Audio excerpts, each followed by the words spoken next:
उपभोक्ता खर्च बढ़ाने के लिए और जीडीपी में भी उसका प्रभाव पड़े, वृद्धि हो, उस दृष्टि से पहला यात्रा अवकाश भत्ते के बारे में आपको बताया गया। और इसका दूसरा पार्ट जो है वो भारत में जिस तरह से त्योहारों का सीजन भी आ रहा है, तो स्पेशल फेस्टिवल एडवांस स्कीम भी लेकर आई है सरकार। स्पेशल मैं इसलिए कह रहा हूं, विशेष किस लिए है, क्योंकि जब 7वां पे कमीशन आया था उसमें एडवांस का कोई प्रावधान नहीं था। इससे पूर्व 6 पे कमीशन में 4500 रुपये मिलते थे, लेकिन इस बार माननीय वित्त मंत्री जी ने 10,000 रुपये का प्रावधान उसमें किया है और ये इंटरेस्ट फ्री एडवांस होगा। इस पे कोई ब्याज नहीं देना पड़ेगा, 10,000 रुपये आपको मिलेगा और ये भी पैसा आपको प्री लोडेड होगा।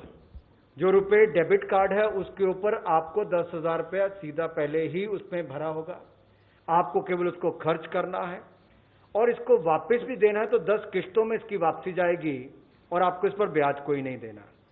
अगर कुल मिलाकर देखा जाए तो इस योजना में केवल केंद्र सरकार के कर्मचारियों पर लगभग 4,000 करोड़ रुपया संवितरित होने की उम्मीद है और अगर राज्य की सरकारें भी इसको लागू कर देती हैं तो लगभग 8,000 करोड़ रुपया इसके ऊपर संवितरित होने की उम्मीद है।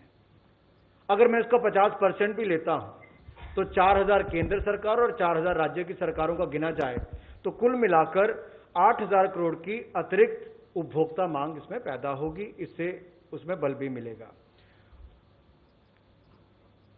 इसमें बैंक चार्जेज जो है वो भी सरकार वहन करेगी और जैसा माननीय प्रधानमंत्री मोदी जी डिजिटल इंडिया को बल देते हैं, डिजिटल पेमेंट्स को बल देते हैं और इसका हमने प्रभाव महामारी के समय भी देखा कि किस तरह से कोई पैसा इधर उधर गए बगैर सारा पैसा गरीबों के खाते में गया। उसी तरह से पैसा जब कर्मचारियों को मिलेगा तो पारदर्शी तरीके से खर्च हो तो डिजिटल मोड ऑफ पेमेंट ही इसमें माना गया है और इसमें टैक्स रेवेन्यू में भी हमें बढ़ावा मिलेगा, कर राजस्व में वृद्धि होगी और कुल मिलाकर ईमानदार व्यापारी को लाभ मिलेगा और ईमानदार व्यापार को भी बढ़ावा इससे मिलेगा।